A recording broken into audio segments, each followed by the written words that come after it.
momento, heroínas da fé, louvando ao Senhor. Assim disse o rei Nabucodonosor a todos os prefeitos, os presidentes, juízes, tesoureiros, conselheiros, oficiais e todos os governadores das províncias, servos, escravos, livres, pais, filhos, raça, tribo, todos do pátio do palácio do rei Nabucodonosor, para adorar a estátua que ele levantou para a sua própria glória. E todo aquele que não se dobrar perante a estátua será lançado na fornalha ardente. Assim disse o rei, assim se fará.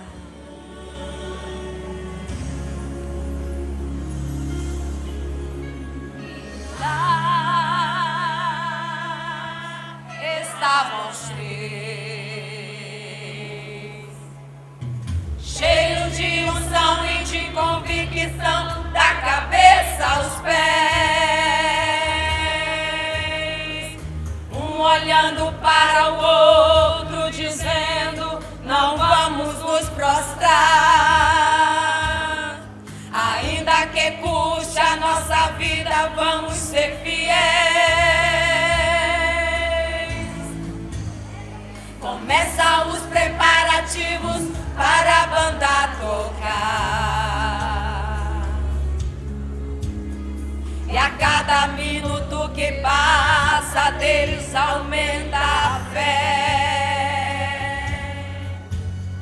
E quando a banda tocou, todos se prostraram de uma só vez, mas no meio da multidão os três ficaram de pé.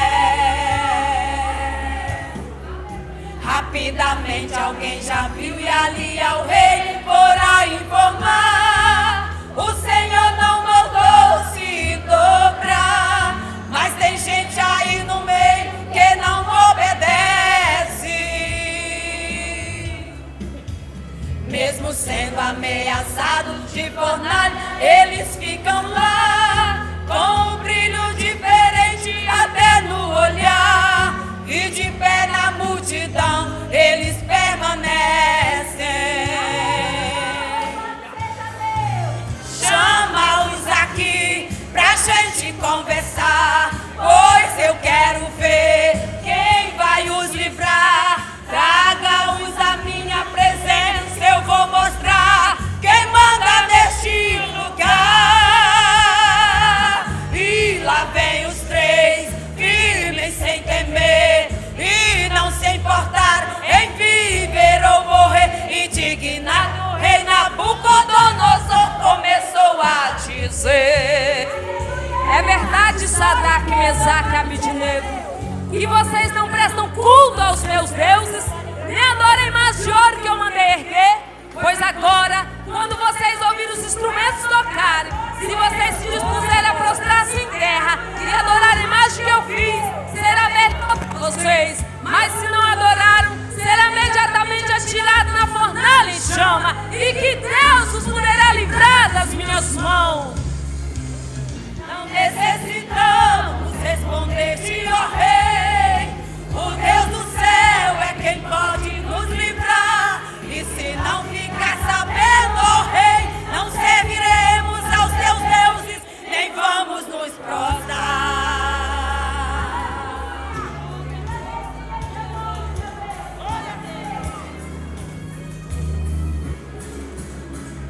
E foram jogados na fornalha ardente, mas aconteceu algo surpreendente. É que o quarto homem lá chegou primeiro para os três jovens livrar. Eles passeavam no meio do fogo, e o rei assustado faz um decreto novo: de hoje em diante só ao Deus do céu iremos adorar. É o mundo se curvando e a igreja de pé, de pé, de pé, de pé. A igreja não se dobra. É o mundo se curvando e a igreja de pé, de pé, de pé, de pé. E a vitória é nossa. É o mundo perseguindo, é o mundo insistindo, É o mundo oprimindo. E a igreja de pé, de pé, de pé. A igreja vai permanecer de pé. É o mundo se curvando e a igreja de pé, de pé, de pé, de pé. A igreja não se dobra. É o mundo se curvando e a igreja de pé, de pé, de pé, de pé. E a vitória é nossa. Convido a igreja para estarmos todos em pé.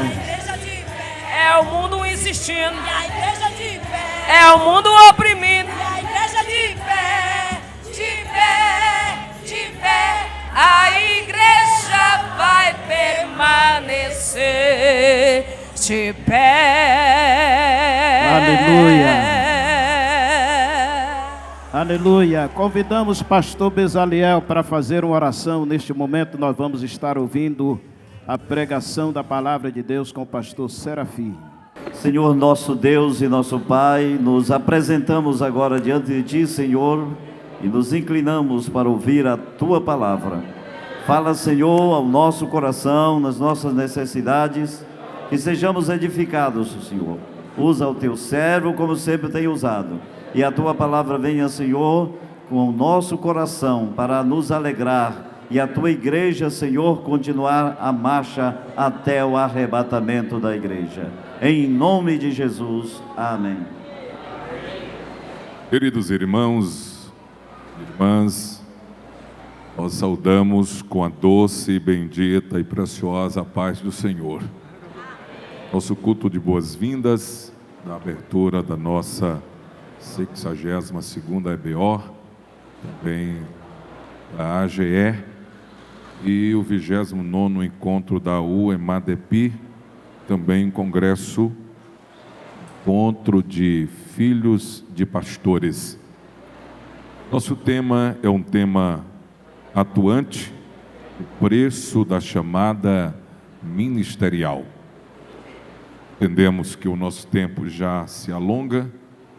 Eu quero apenas convidá-los para fazermos uma reflexão na segunda epístola que Paulo escreve a Timóteo, conhecida como uma das epístolas pastorais. É uma epístola, uma carta de um pastor para um outro pastor.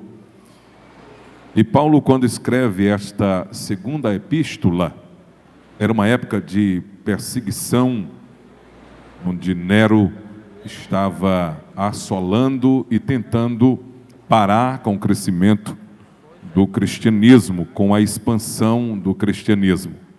Provavelmente nessa época Paulo retorna à prisão.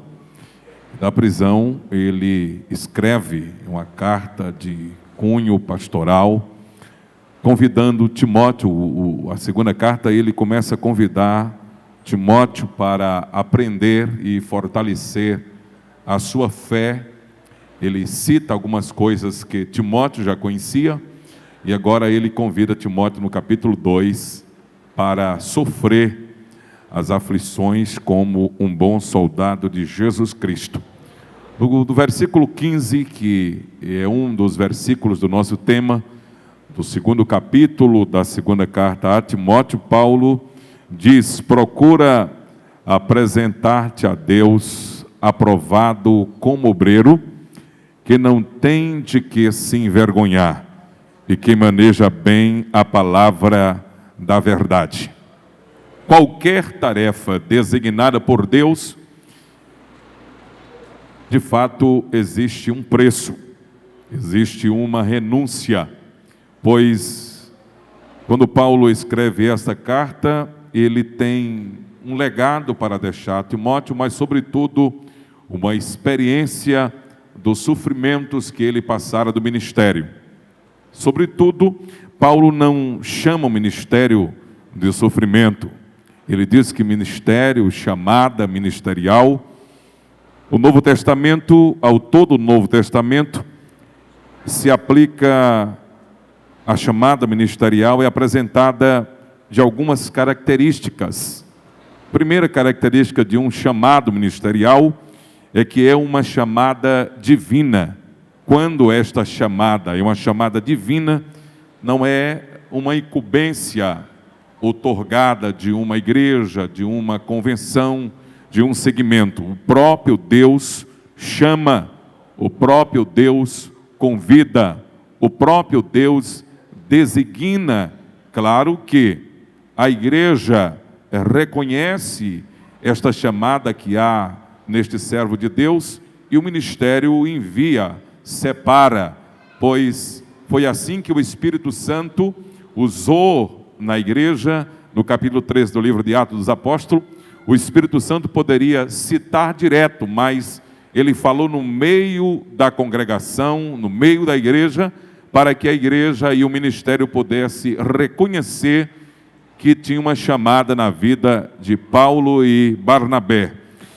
A chamada de Deus também, e a chamada ministerial, ela também pode ser uma chamada pessoal. Chamada pessoal é o próprio Deus que designa o ministério certo para a pessoa certa.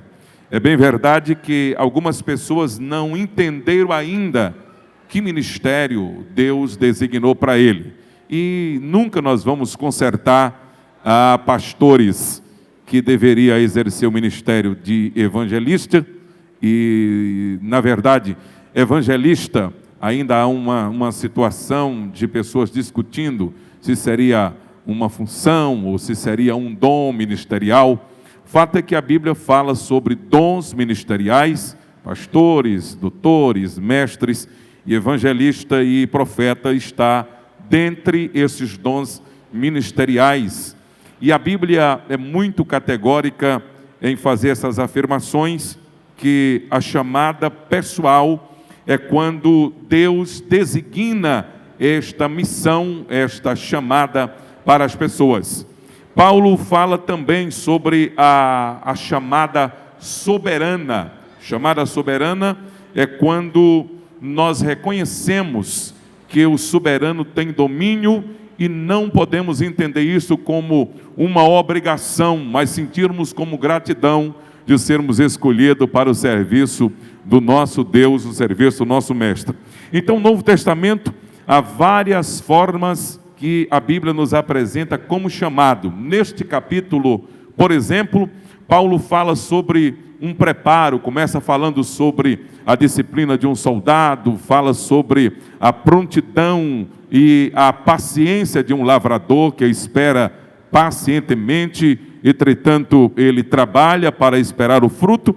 Mas no versículo 15, ele convoca dizendo assim, procura, a palavra procurar é investigar, procurar é a forma de se preparar para apresentar. Essa apresentação não é a apresentação de um currículo, essa apresentação é a humildade, é a forma de se preparar para estar diante de Deus prestando serviço. Ele diz assim, procura apresentar-te a Deus aprovado. Quem é aprovado é porque foi provado. Quem foi provado submeteu-se a uma avaliação, a um teste.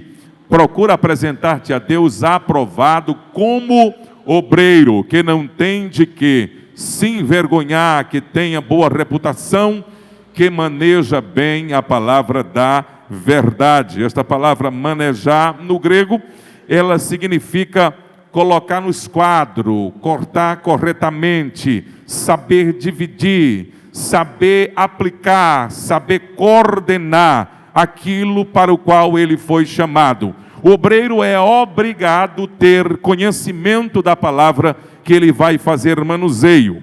Mas como o nosso tema é um tema muito rico, que os nossos pastores vão estar trabalhando nas disciplinas, nas ministrações, nós estamos apenas num culto hoje, nós vamos aprender muito sobre o preço da chamada ministerial. Paulo tem um legado para falar sobre o preço, a renúncia, a abdicar de muitas coisas e se submeter à vontade divina.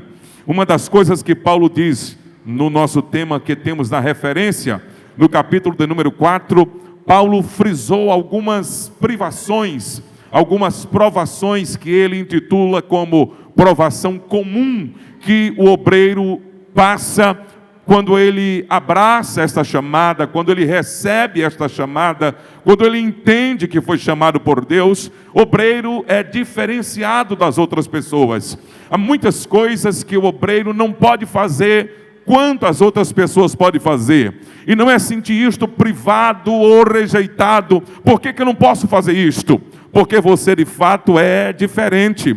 Você renunciou muitas coisas, mas os céus está pronto para galardoar, para recompensar, pois a Bíblia diz que ninguém trabalha em vão para o Senhor. Deus não deve nada para ninguém. Paulo diz só no capítulo 4, ele cita sobre algumas provações. A primeira, ele fala sobre a dor da solidão. Ninguém mais do que Paulo sabia falar da dor da solidão. Ele disse, quando estava na masmorra, ele disse que na sua audiência, quando ele se compadeceu por muitos, no caso de Onésimo, ele se colocou como se ele fosse Onésimo, e disse para Filemão que tudo que Onésimo havia contraído de dívida, ele colocaria na conta dele, a ponto dele dar a sua própria vida para resgatar outras vidas. Mas aqui, Paulo diz que naquela audiência ninguém esteve com ele. Todos o abandonaram. E ele cita dizendo que Demas lhe abandonou amando o presente século. Quando mais ele precisava, ele não tinha ninguém para estar do seu lado. Mas ele traz um legado para levantar a nossa esperança. Ele diz assim: mas o Senhor me assistiu e não me deixou só. Quantas vezes o obreiro está diante de situações e ele escuta todos, ele precisa entender o adolescente, a criança, o jovem, aquele que está passando por situação parecida com a situação que ele passa, mas ele não tem ninguém no momento que ele precisa de ajuda, não tem ninguém para chorar do seu lado. Eu preguei outro dia dizendo que o obreiro tem que ter os ombros altos, que era uma das qualidades que Saul tinha. Saul não é chamado para ser rei, era chamado para ser príncipe.